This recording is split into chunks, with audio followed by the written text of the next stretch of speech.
Hey guys, welcome back to my channel. It's your girl, the Brooke Ashley, and today we are here to discuss The Real Housewives of Salt Lake City, Season 3, Episode 2. And let me start off by saying that Meredith is not here for Miss Lisa Barlow, okay? She already made that clear in the premiere episode, but she's really letting all them know that she is not to be messed with. We also saw in this episode the beginning of the end for another duo, Whitney and Heather. Child, did you catch what Heather said at the end? You can already tell that she's not believing what Whitney is sharing. But let me not jump ahead. Let's just jump right on into it because we don't have a minute to spare.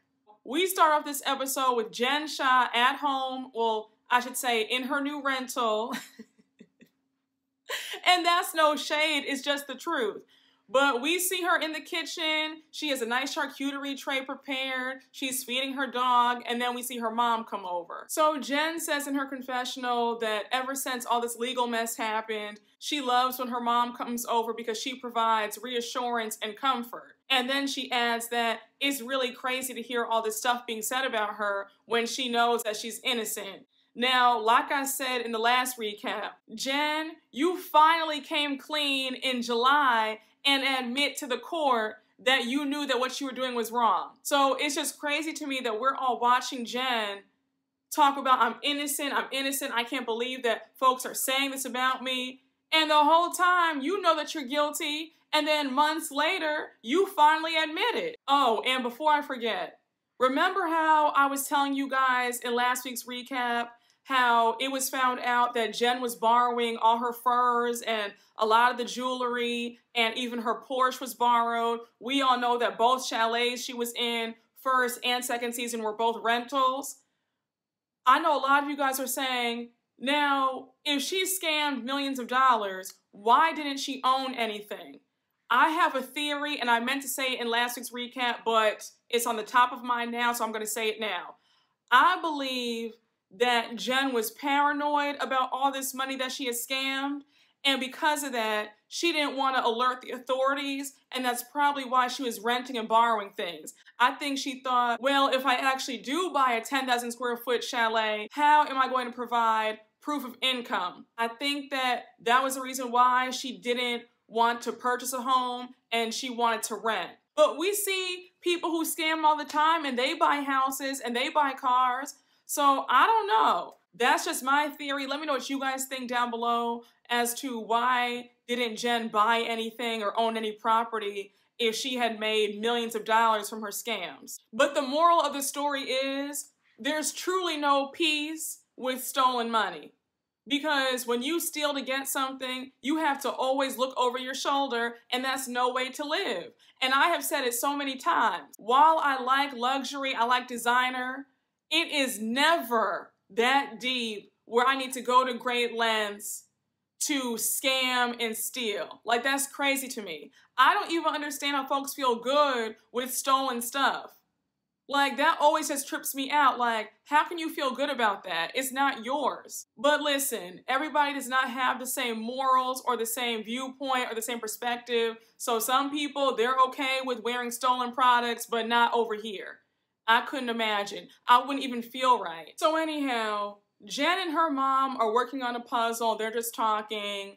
Jen says that a few days ago she had a mock trial presentation and she was getting so pissed off at what she was hearing about herself that she stormed out the room twice. And I was thinking, the truth hurts. You're mad that folks are calling you out about what you actually did. Had you not scammed, you wouldn't be in this predicament. Then Jen shares that they're going to be going to New York next week because they have some legal meetings with the team, and she's nervous. So now Jen's mom is asking Jen how the boys are doing, and Jen gets emotional because Coach Shah had walked into their youngest son Omar's room and Omar was crying. So at this point, Jen is sobbing, and she says that people break you down to a point where you feel like you don't want to live anymore. So she says that if it weren't for Sharif, she doesn't think that she would still be here. So her mom was like, Jen, I love you, but I can't hear this. Like, enough. And yes, that's very sad.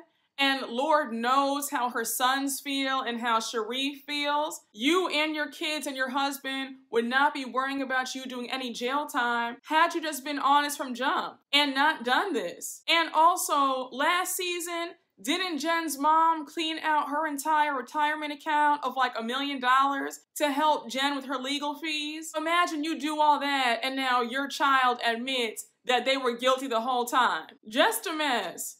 But this scene was very sad. I feel sorry for Jen's children and Sharif and Jen's mom. I really want Bravo to start doing intense background checks for a lot of these women because it has been too many frauds over the years joining these shows trying to get rich quick.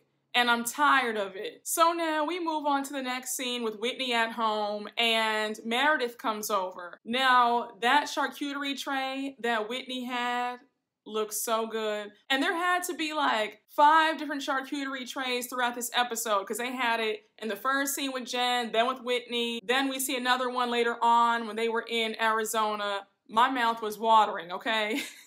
So Whitney says that in all her time knowing Meredith, Meredith has never expressed interest in coming over and spending time with her. Then Whitney says that due to Meredith and Lisa's falling out, now Meredith has time for her. Now Whitney does not fool me in the least bit. It is painfully obvious that Whitney enjoys being in the middle of Meredith and Lisa. She is loving the fact that she's in good with both of them. And we know that Whitney has been dying to be friends with Lisa for the longest, so she is loving this. I'm sure she's praying that Lisa and Meredith never become friends again. So Meredith and Whitney go outside, they have some wine and some charcuterie, and now they start talking about all the drama. So Whitney's asking Meredith if she had a great time at Coach Shah's birthday party, and Meredith says that it was a bit awkward since Lisa was there. Then Meredith adds that Lisa's very hypocritical and she has badmouthed everybody in this group. And I was screaming when they played that flashback because Lisa has definitely talked a lot about everybody in this group.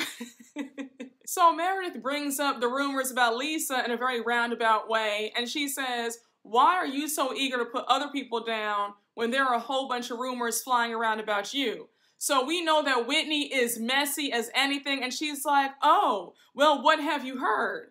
And I said, "Whitney, now why are you asking Meredith that when you already know that you guys have both heard the same rumors?" And one thing I can't stand is how Whitney will bait you into talking about somebody, but then she'll switch up when she's around that person, where she'll only tell what you said, but not what she said. I can't stand folks like that. And that's why you have to be careful about what you say. So Meredith brings up the rumors that she and Jen Shah were talking about in the first episode about how there are some affair rumors floating around Lisa and John's marriage. And then Meredith adds that she's heard that Lisa was doing favors to get Vida tequila in certain restaurants and bars. Now, I know that we're all thinking sexual favors, but maybe Meredith is hinting at Lisa taking bribes from vendors, or maybe she's bribing people, maybe she's paying people off to supply her alcohol, who knows? But I just know that I automatically assumed it's sexual favors. So now Whitney jumps in and says that she's heard the same exact thing regarding Lisa and how she has a very wealthy mutual friend who told her that Lisa slept with him in order for him to invest in Lisa's business. Now, when it comes to all this talk about Lisa allegedly sleeping around to get Vida tequila in the shelves, who knows what's true and what's not? But what I will say is that Lisa did herself a disservice by talking about her best friend on national TV. I don't care what anybody says. Lisa planned to have that moment in the bathroom where she lost her temper and went off about Meredith because she thought it was going to be this iconic moment, and it fell flat. I think she thought that she could patch this up immediately with Meredith and that they would go back to normal. I don't think she was anticipating for Seth and Meredith to be this upset. So now Whitney brings up how she did one of her healing sessions and she ended up connecting with Lisa. And I could not stop laughing because Meredith was looking at her like, "Girl, what?" Meredith was not amused. She didn't buy it. She was like, "Oh, wow." And I thought it was funny when Meredith said, you know, I don't want to talk about her. I just want to get to the bottom of this. And I was thinking, Meredith, it's okay to be honest and say that you do want to talk about her. You're upset. And understandably so. You were humiliated and betrayed by one of your closest friends on national TV. So it's okay. You're obviously hurt and you want to get back at Lisa and you want to dog her out every chance you get, and I get it. And you're gonna always get it again and again and again. You don't have to lie to us and say, well, I don't want to talk about her. Yes, you do. So now they change gears in the conversation and Whitney brings up the Arizona trip. And she says, look, Jen really needs us right now, and I'm hijacking all the BS so that we can uplift and support her, and I want this trip to be all about healing. Now, Whitney, you know that when those words came out of your mouth, that wasn't going to happen. When has any girls' trip on any Real Housewives franchise ever gone smoothly? I'll wait. So now we flip to a short scene with Lisa at home. She's playing basketball with her son, Jack, and they're discussing college. Now, this conversation went all the way left because we learned that Jack has no interest in going to college. He keeps saying that he doesn't need college and that he's going to be even richer if he doesn't go to college. Now, Lisa was really pissed. She was not expecting that response, and she got emotional. So Lisa says, Jack, walk me through your logic right now. What do you mean you don't want to go to college? Jack has been a straight A student from kindergarten to now, so for him to say this, it's very strange to me. So Jack keeps repeating that he does not want to go to college, and so they stop playing basketball, and Lisa says, Jack, I was very independent growing up. When I was 17, my dad told me that I was on my own, and the only reason why you are able to have a successful business is because of me and daddy, okay? So until you can stand on your own 2 feet and make your money without me and dad, then I think that you need to reconsider about college. So let me just say that I could definitely understand why Lisa was getting upset. I think that college is a great opportunity. You meet so many different people. You can network. It just enriches your life, if that makes sense. I know that it might not be for everybody. I'm aware of that. But I think that if you don't know exactly what you want to do, or, you know, you want to be away from home and just find yourself, if that makes sense, I think that it's great. And I don't know why he doesn't want to go. I think that Jack is hearing a lot of stuff from social media because a lot of people on social media will say, well, you don't need college. And they'll make sweeping generalizations about how it's a waste of time. But I think that college is great. I think that Jack should go. And one thing I've noticed about quite a few of these Real Housewives kids, the minute their mom gets on these shows, all of a sudden, the kid wants to be homeschooled. And then they want to be up under their mom 24/7 and travel and have a taste of the good life. And they want to be mini celebs themselves. And then they don't want to go to school. Now, I'm not saying that it's all the kids, because I know that quite a few of these kids have gone to school, gotten their degrees, they're doing the damn thing. But there is a chunk where some of these kids do want to just do nothing and be up under their mama all day and be a celebrity themselves. But Jack's argument for not wanting to go to college, it wasn't strong enough for me. And Lisa, let him know that he needs to start filling out applications ASAP. So now we jump to the next scene with Whitney. She's at home with her husband, Justin, and instead of them having a nice, relaxing night, Whitney is visibly shaken up. Justin can sense it. He's like, babe, what's wrong? And immediately she grabs the paper towels because she's about to cry. They sit down on the couch and Justin is like, babe, what's going on? Like, what happened? Like, please tell me. So we learned that Whitney was talking to her brother the other day and he's been doing, I think she said EDMR. It's this form of memory recall. So in one of his sessions, he started uncovering memories from their childhood, And he started remembering things about what happened to Whitney when they were young. So Whitney goes on to say, remember how I would always tell you that I can't remember certain things in my childhood?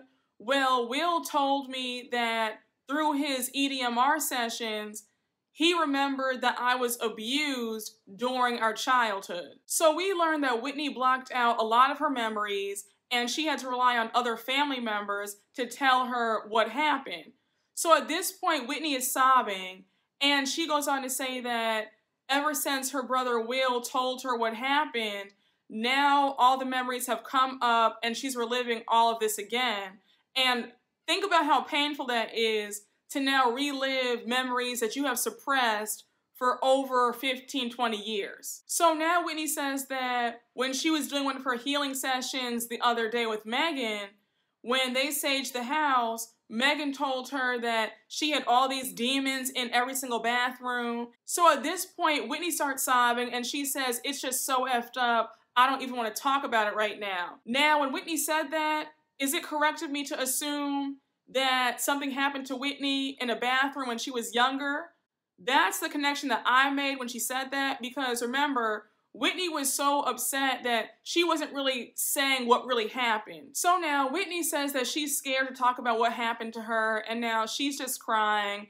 And then she's asking Justin if he still loves her. So he's like, of course, babe, like, why wouldn't I love you? This was a very emotional and very heavy scene. I felt bad for Whitney. It was obvious that she's still not comfortable talking about what happened to her because she was talking in code. Now, we're going to talk more about Whitney and what she dealt with in childhood because it gets brought up at the end of this episode, and I have quite a few thoughts about that. So we see all the ladies packing up for Arizona, and it was so funny because Heather's girls came into her room as she was packing, and she had some like sexy lingerie, and her daughter said, okay, Mom, are you trying to get laid? I love the relationship that she has with her girls. So now we see Jen packing up to get ready. She's telling Coach Shah that she's planning some garbage trash whore party for Meredith. And Coach Shah was like, wait a second, what? What's the theme of this party? And he was like, So now we see Whitney packing up for the trip, and then Justin's like, are you sure you're up for going on the trip? Whitney says that she's good to go, and she spoke to her other brother who lives in Arizona as well, and he told her to come by and he wants to see her. So she's excited, and now we see Whitney and Lisa head to Arizona first. Whitney thought that it would be a good idea for them to go early because of the tension between Meredith and Lisa. Now, personally, I just think that Whitney was being dramatic and she just wanted to have Lisa all to herself. That's just how I feel. Then we see Heather, Jen, Shah, and Meredith off to the airport together. And Heather had me screaming. She was not interested in this trip at all. She was like, Arizona is just like Utah 2.0. It's just warmer weather, but it's more white people. Like nothing is really going on. You could tell that Heather wanted to go somewhere like Miami or Vegas. Meredith was like, I mean, I was hoping to go to Saint-Tropez or the Maldives, but Arizona? And then Whitney said, I mean, I had to do somewhere in the States because Jen cannot travel internationally. She cannot leave this country. Look, a free trip is a free trip. So now we see Whitney and Lisa touch down in Arizona. They get to the rental that they're going to be staying at for the next few days. And when I tell you that house was so outdated, and I was screaming because they both were like, this reminds me of Mary Cosby's homes. Are you sure it's not a Mary Cosby rental? And then we saw a little clip of Mary. I said, hey, Mary. Personally, I don't know why you guys didn't do a hotel. The Biltmore is right there, okay? The Biltmore is fabulous. And you have a bunch of other 5-star hotels in the area, so I don't know why you didn't do a hotel. But Lisa had me screaming. She said, this house reminds me of Barbie's dream house circa 1984. So Lisa and Whitney change and they head to the pool, and now they're just talking.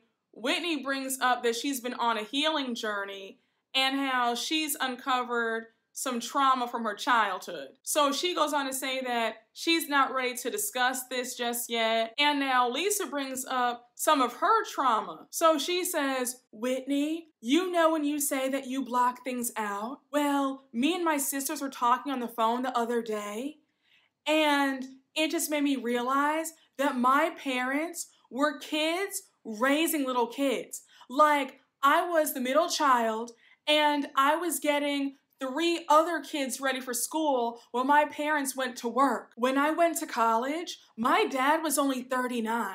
Now I was thinking, wait, what? Your dad was 39 when you went to college and you were the middle child of 6 kids?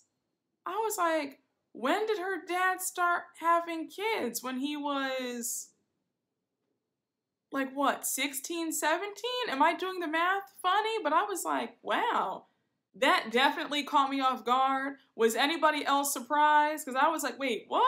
So then Lisa says that when she tells somebody that she loves them like a sister, she really means it. Now I said one thing about Lisa. Lisa has the uncanny ability to turn any conversation back to herself. My goodness. I was thinking you can't just listen to Whitney and offer her some words of encouragement. You have to launch into a story about yourself. So you already know where this conversation is headed. Meredith gets brought up, and Lisa says that just because she made one mistake, now Meredith is deeming her to be the worst person in the world. So now Whitney interrupts and says, I love you both, and I'm hoping that there's a point where you guys can just sit down and have a conversation. Now, personally, I don't believe that Whitney wants to see them make amends. I think that she's enjoying playing both sides and being close to the both of them since they're on the outs. So I'm not really buying what Whitney's trying to sell about, well, you know, I hope that you guys can come to some sort of resolution and talk again. So now Lisa wants to know if Whitney has spoken to Meredith, and Whitney hesitates and says yes. So Lisa wants to know how Whitney felt during that conversation, and Whitney chickens out of answering, and all she says is, look, that's really between you and Meredith. So Lisa's obviously upset, and she's like, look, I've already forgiven myself, and I cannot control what Meredith does. I will not sit here and wallow in self-hatred, okay? I have apologized to Meredith 4 times already, and if that's not enough, then it is what it is. Now, Lisa, I wouldn't say that you've apologized. It was more like an excuse and a non-apology. Because an apology is, I'm sorry that I hurt you. Not I'm sorry if, not you trying to justify that you were upset and that you didn't know that you were mic'd. Like, you didn't give a clear and concise apology. What you gave to Seth, I said, girl, you have more stories than a comic book. So now Lisa and Whitney's heart-to-heart moment is interrupted because Heather, Meredith, and Jen Shah have arrived. And baby, when I tell you that Miss Meredith gave Lisa the cold shoulder, she didn't give Lisa a hello, nothing, not a smile. She just looked at her and just kept on moving. And you could see that Lisa was shook. She even says that she's not gonna force herself on Meredith. And Whitney says that it's kind of awkward because you can feel the tension between them. I said, don't look so sad now. You guys knew this could happen. That's usually what happens when 2 people who can't stand each other are on a trip together. It might be a bit awkward. So I don't know why they're so surprised now. Lisa, you have other people to talk to, so try to have some fun and ignore Meredith. It's really all you can do. Lisa wants a lot of sympathy for somebody who was caught dogging out their friend on national TV. It wasn't like she said, oh, I can't stand Meredith, or she gets on my nerves sometimes. You can deal with that because sometimes your friends do get on your nerves.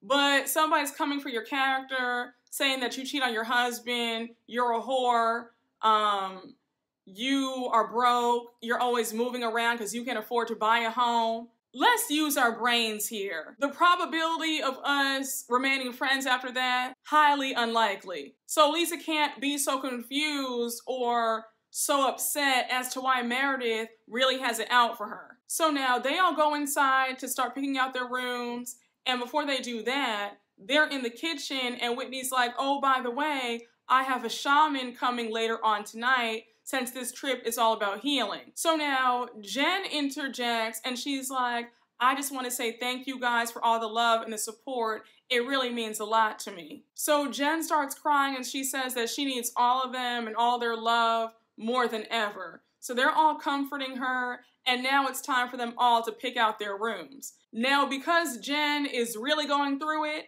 Whitney gives her the best room in the house. And then Jen jokes around that ever since she got arrested, she's been getting the best room on all the girls' trips. And I said, well, I guess that's one perk. I liked how Whitney had gift boxes for all the ladies. They all had matching pajamas and slippers. So everybody's in their rooms getting settled in, and we see Whitney and Heather talking. So Whitney says, I was not expecting Jen to get emotional earlier today. And now Heather starts asking about the Lisa and Meredith drama. So she's like, how is Lisa feeling about this whole thing? And Whitney says, actually, she's not nervous. So now Whitney says that she feels weird being in the middle of the both of them while they're on the outs. And I said, Whitney, once again, who are you trying to fool?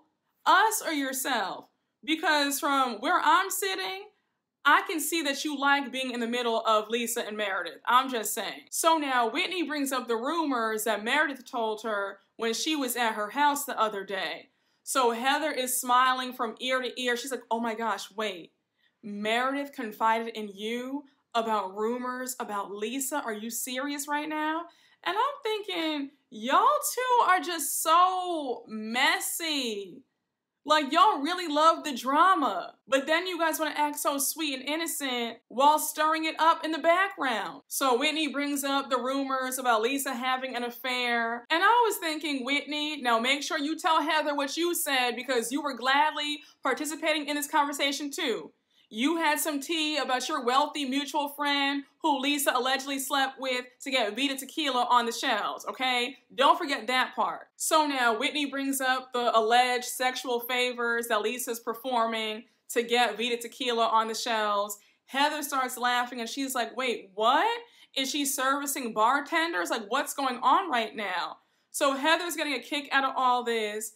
And now Whitney admits that she was also saying some stuff too. So now Whitney has a dilemma and she's like, well, I feel bad because I sort of want to give Lisa a heads up about the rumors.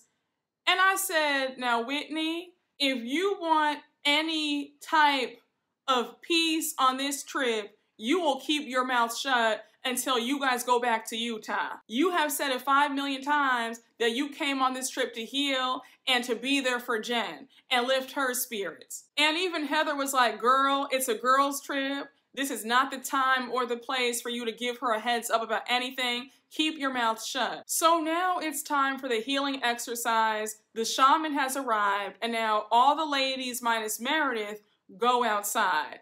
So Whitney's a bit annoyed that Meredith isn't there. She's like, once again, Meredith is late for yet another one of my healing services. So while the ladies are with the shaman, we see Meredith in the house, FaceTiming Seth, and we learn that Meredith actually worked with the shaman before, and it was too intense, and she's not ready to do it again. And then she adds that her rift with Lisa is making her even more hesitant to go downstairs and join them. I think that being around somebody that you can't stand during a healing ritual, it's a bit counterproductive to what you're trying to do, because you're gonna be in that healing ritual pissed off at the person that you hate who's sitting right next to you. So I think that it was for the best that Meredith just stayed in the house for a bit and just did her own thing. So we flip back to the rest of the women with the shaman, and they started off by drinking this drink called cacao. So now the shaman makes them say what they're releasing and what they're calling in. Heather says that she's releasing shame and calling in love and understanding. Jen says that she's releasing the fear of going to trial in 30 days and she's calling in her innocence. Now I said, Jen, that sounds nice, but it's not gonna help you, sis. especially when you actually commit the crime. So now it's Lisa's turn and she says, I suck at this, but I'm releasing hurt and sadness and I'm calling in love and support. So they raise their cups, take another sip, and now Meredith finally arrives to join them. So immediately the vibe has now changed. Lisa looks visibly nervous, and it didn't help the fact that the only available spot on the grass was next to Lisa. So already you can feel the tension. So now the shaman greets Meredith and she's asking Meredith what would she like to release. She lets Meredith know that she can release a person, a situation, a place, anything. And then Meredith shares that she's not comfortable sharing that right now. Now, if I were Meredith, I would have just said it because they all know that I'm angry at Lisa. Lisa knows. So it wasn't any surprise. But I mean, if she didn't want to share it, then that's her prerogative. So now the shaman has them all laid down on their mats, and it's a very emotional experience. Lisa is crying. She says that she's releasing abandonment, and then Lisa brings up an old childhood memory of when she was playing with other kids, and so they were on a slide, and she said that her dad came over and said, okay, Lisa, last time on the slide, and then we're leaving to go home. So she says that when he turned around, she went back on the slide about 50 times, and so she looked and didn't see her parents. So she says that she walked over to the lady at the desk and was like, have you seen my mom and dad? And it made her realize that her parents didn't even realize that she wasn't with them. Now, I felt bad for Lisa when she told that story. You could see that it was a very repressed memory, and she looked really sad when she told it. Like, the thought of your parents are so preoccupied that they don't even notice that you're not there. Not to get super deep, but it is really crazy when you think about how much your childhood affects everything going forward. Like, it's so weird when you really sit down and think like, oh my gosh, like it really shapes so much. But that's another story for another day, and I am nobody's therapist, so we won't even go there. So now Meredith is emotional, and she shares how she's feeling. She says that going through this takes her back to how she was feeling last year, when she was dealing with her father's passing, and then her nephew was having issues, and she says that the treatment that she got in this group while going through that brought her a lot of pain. Now remember last season when they were sitting up there questioning Meredith about whether she did or didn't attend her dad's funeral in Vail? I was like, y'all have Meredith, me, and all the rest of the viewers effed up. Because how cold can you be to question somebody when they're going through one of the hardest things that there is to go through? Losing a parent, and I couldn't believe how they showed their asses last season. So yeah, I'd still be pissed off about that too. So now the shaman tells all of them to scream and let it out, and now the session is over. So we have the shaman asking all of them how they feel. Jen says that she feels really tingly and numb, and she could also feel everybody else's energy throughout the session. So now Meredith interjects and says that it's not her first time working with a shaman, and she apologizes for being late, but she has some hesitation because of some drama that she's having with a certain person in this group. So now she says that this trip is 3 days after the anniversary of her father's passing. So now Meredith goes on to say that she feels like her father's death was weaponized against her, and it absolutely was. And I still stand by what I said last season, that Meredith should have cursed all them out for what they did, because that was a hot mess. How dare you question somebody about whether or not they went to their father's funeral? So now Lisa decides that she wants to extend an olive branch, and she says, but Meredith, I want it to be a safe space for you. And Meredith snaps. She's like, but you weren't a safe space for me, Lisa.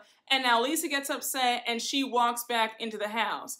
Now, Lisa, time and place. That wasn't the moment to insert yourself and try to have a kumbaya moment. I felt like, girl, just keep your mouth shut and let Meredith talk and get whatever she has to say off of her chest. And you have to learn how to read the room sometimes, like, just be quiet. So everybody is looking at Meredith and she's like, what? Am I gonna lie? She's not a safe space for me. I'm not gonna lie and mince words. She's not. I said what I said. I stand by it. So we have Heather trying to be the peacemaker, and now she gets up to see Lisa and she's like, Lisa, come back outside. Like, it's okay.